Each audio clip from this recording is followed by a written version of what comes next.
अस्सलामुअलैकुम, welcome to learning hub channel. मेरा नाम है हिना। हमारी उर्दू की पेडागोजी का सेशन चल रहे हैं पूरे, जिस पे 3-4 वीडियो बन चुके हैं पहले। इससे पहले की वीडियो में हमने देखा था कि पहले ज़बान की तहसील के मराहल कौन कौन से होते हैं। सबसे पहला जो स्टेज होता है तो वो बोलने से कबल का मरहला होता है, प्री टॉकिंग स्टेज, जो कि 6 हफ्ते के से शुरू होता है। ठीक है, ये 0 to 6 मंथ तक चलता है, जिसे कोइंग कहते हैं। उसके बाद जो दूसरा स्टेज होता है वो बैबलिंग होता है, जो कि 6 से 8 महीने तक के चलता है। उसके बाद एक लफ्ज़ का मरहला आता है, जो कि 9 से 18 महीने तक चलते रहता है। उसके बाद दो अल्फाज का मरहला होता है, जो कि 18 से 24 महीने तक चलता है। फिर उसके बाद टेलीग्राफी मरहला आता है, जो कि 24 महीने से 30 महीने तक चलते रहता है। और सबसे लास्ट और छठा मरहला होता है लंबे जुमलों का मरहला, जो कि लेटर मल्टी वर्ड कहलाता है, और ये 30+ मंथ की एज में से शुरू होता है। तो ये हमने देखा था। आज हम देखेंगे कि जो सेकेंड लैंग्वेज होती है तो उसको किस तरह से सीखा जाता है। उसको सीखा जाता है या एक्वायर किया जाता है, ठीक है, इक्तिसाब किया जाता है या आमोजिश की जाती है, ये देखेंगे। तो सेकेंड लैंग्वेज जो होती है उसकी आमोजिश होती है, इक्तिसाब फर्स्ट लैंग्वेज का होता है। तो दूसरी ज़बान की आमोजिश के बारे में मालूमात हासिल करने से पहले हमें आमोजिश क्या है इसके बारे में जानना ज़रूरी है। तो आमोजिश के जो अहम पहलू है वो हम देख लेते हैं। आमोजिश को इंग्लिश में लर्निंग कहते हैं। सभी बच्चे सीख सकते हैं अगर उन्हें उनकी ही रफ्तार से सीखने दिया जाए। हम तमाम जानते हैं कि जो तमाम बच्चे होते हैं तो उनकी जो सलाहियतें होती है, ज़हनी सलाहियतें, वो अलग अलग होती है। ठीक है, उनकी सीखने की रफ्तार भी अलग अलग होती है। अलग अलग किस्म के बच्चे हर क्लास में होते हैं और हमें तमाम को एक साथ लेके चलना होता है। तो सभी बच्चे में सीखने की सलाहियत होती है, ठीक है, लेकिन सबकी रफ्तार जो होती है वो अलग अलग होती है। इसके लिए टीचर को ये ध्यान देना होता है कि वो बच्चों की रफ्तार से ही उनको सिखाए। इससे क्या होता है, सीखने में बच्चों को आसानी होती है। सीखने के इन्हीं तरीक़ों पर अमल करने दिया जाए और जो सीखने के वो जिस तरीके को चाहते हैं उस तरीक़ों को अपनाने के लिए उनको इजाज़त दी जाए। ठीक है, उनसे कहा जाए कि वो जिस तरह से चाहते हैं उसी तरह से वो सीखें। सीखना एक मुसलसिल अमल है। ये सिर्फ स्कूल में ही नहीं होता।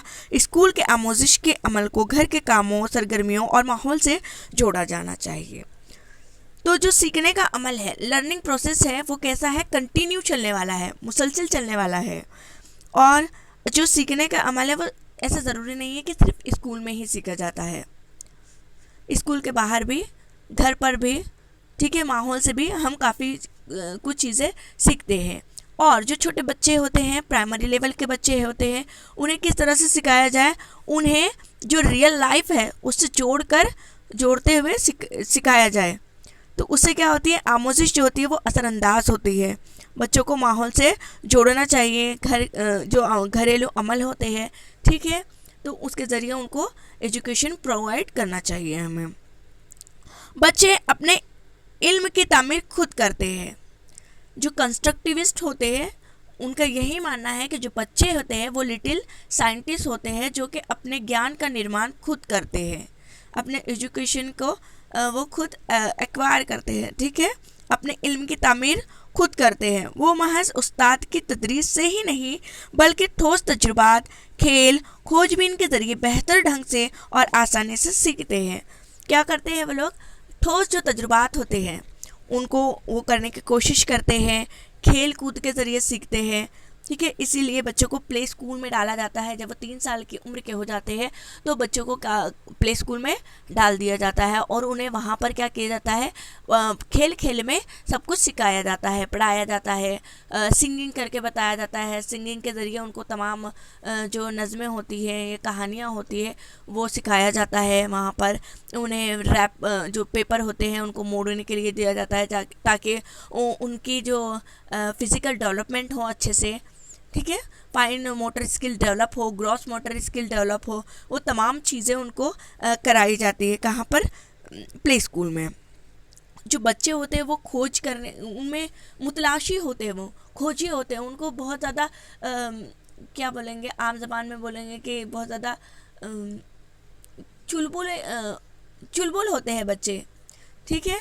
ये क्यों हो रहा है, ऐसा क्यों हो रहा है, ये बहुत सारे सवालात बच्चे पूछते हैं, तो उनके सवालात को भी हमें नज़रअंदाज नहीं करना चाहिए, उनके सवालात के जवाबात हमें देते रहना चाहिए, इससे उनका माइंड अच्छे से डेवलप होता है, ठीक है। तो इस तरह से बच्चे क्या करते हैं, बेहतर ढंग से और आसानी से सीखते हैं खुद करके। प्राइमरी सतह पर तुलबा बाहमी रवाबित इंटरेक्शन से बेहतर तरीके से सीखते हैं। प्राइमरी सतह में तुलबा क्या करते हैं, माहौल से रब्त कायम करते हैं, इंटरेक्ट करते हैं और फिर क्या करते हैं, बेहतर तरीके से समाज से, स्कूल से, माहौल से, ठीक है, तमाम चीज़ों से वो क्या करते हैं, सीखते हैं, लर्न करते हैं। गलतियाँ आमोजिश का हिस्सा है, बच्चे गलतियाँ करके ही सीखते हैं। तो जब बच्चे पहले पहले कोई चीज़ करते हैं, ठीक है, तो वो शुरुआत में क्या करते हैं, गलतियाँ करते हैं, लेकिन गलतियाँ करने के बाद उनको पता चलता है कि उन्होंने ये यहाँ पर गलती की है, और जब वो दूसरी बार उस काम को अंजाम देते हैं तब वो सीख जाते हैं कि उन्होंने पिछली बार यहाँ गलती की थी, तो वो दोबारा गलती को दोहराते नहीं।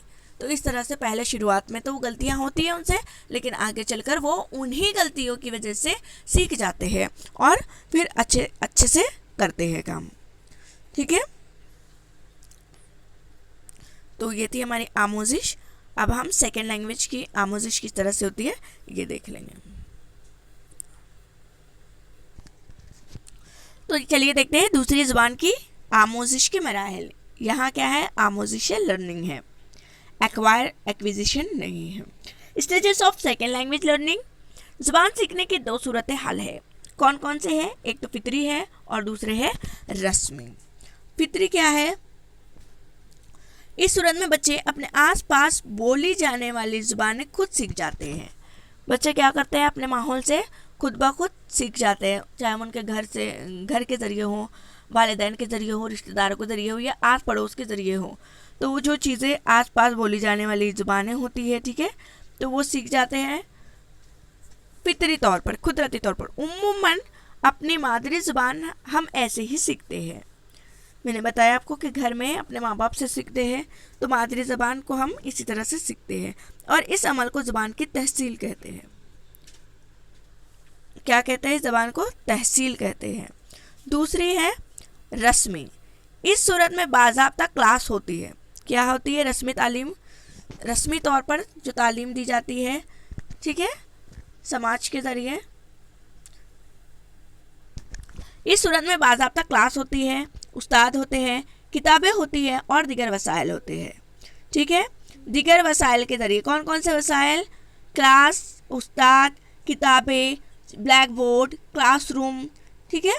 इस तरह से जो भी वसाइल हमारी मदद करते हैं तालीम हासिल करने में, तो वो तमाम वसाइल, इनके क्या है, इनके मदद मराहिल है। कौन कौन से, खामोश या तहसीली मरहला, दूसरा है इब्तदाई मरहला, इब्तदाई तैयारी, तीसरा है तकरीर की इब्तदा, चौथा है इब्तदाई रवानी और पांचवा है रवानी।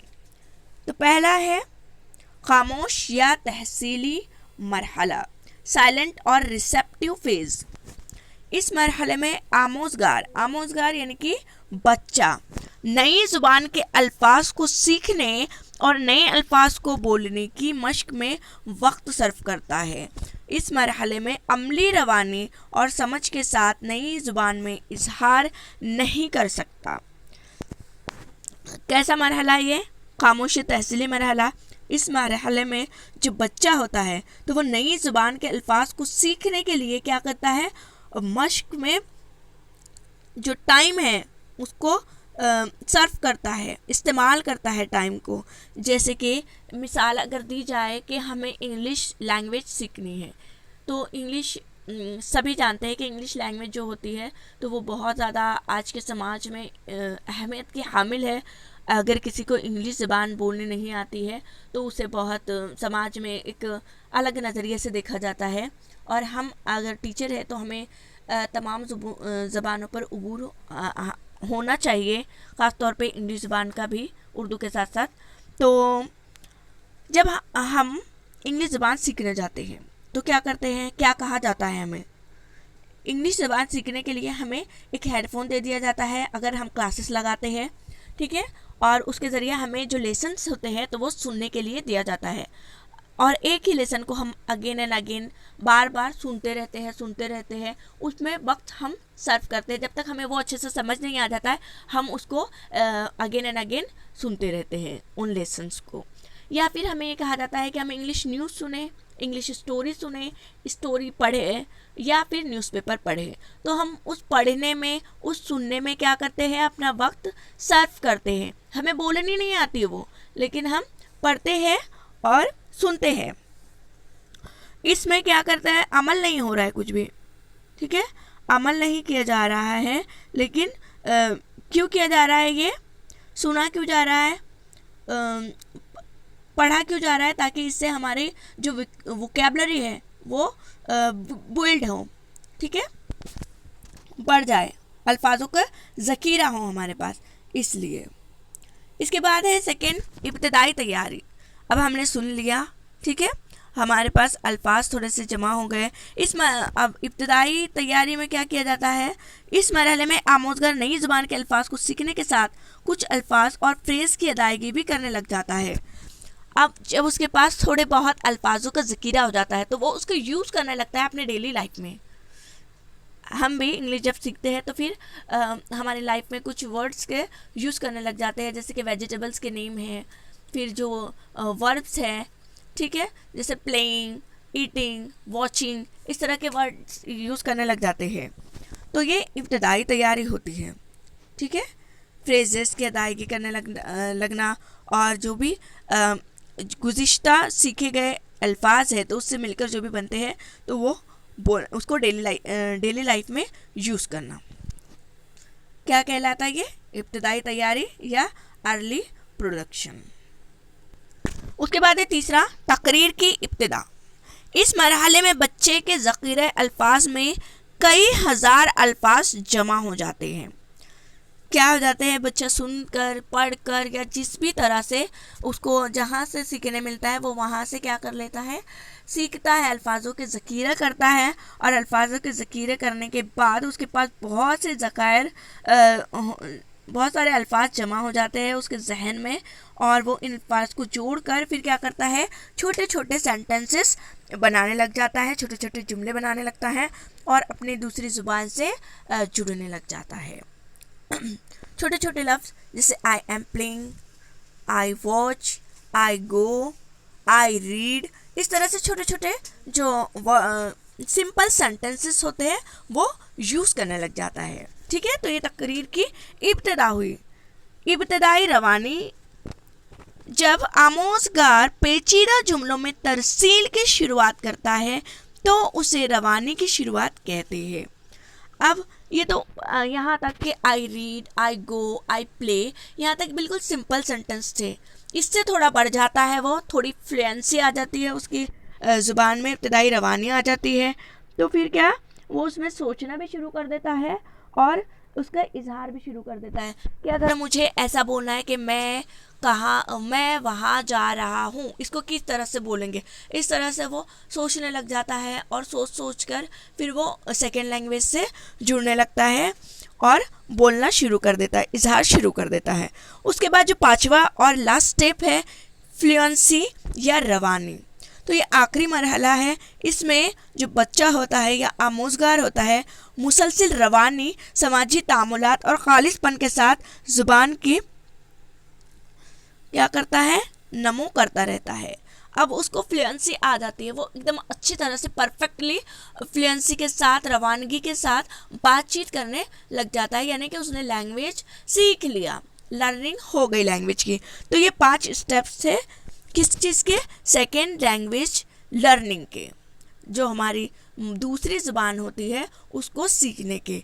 कौन कौन से 5 स्टेप देखे हमने? सबसे पहला था खामोश या तहसीली मरहला, दूसरा था इब्तिदाई तैयारी, तीसरा था तकरीर की इब्तिदा, और चौथा था इब्तिदाई रवानी, और पांचवा था फिर रवानी। तो आई होप कि आपको ये समझ में आया हो अच्छे से। मैंने अपनी तरफ से पूरी कोशिश की आपको समझाने की, और अगर आपने इससे पहले के वीडियोस नहीं देखे हैं तो आप डिस्क्रिप्शन में बॉक्स में जाकर देख सकते हैं। अगर आप पहली बार इस वीडियो को देख रहे हैं तो इस चैनल को सब्सक्राइब कर लें ताकि आपकी हेल्प हो किसी भी टीचिंग एग्ज़ाम को क्रैक करने के लिए। Thanks again. अल्लाह हाफिज़।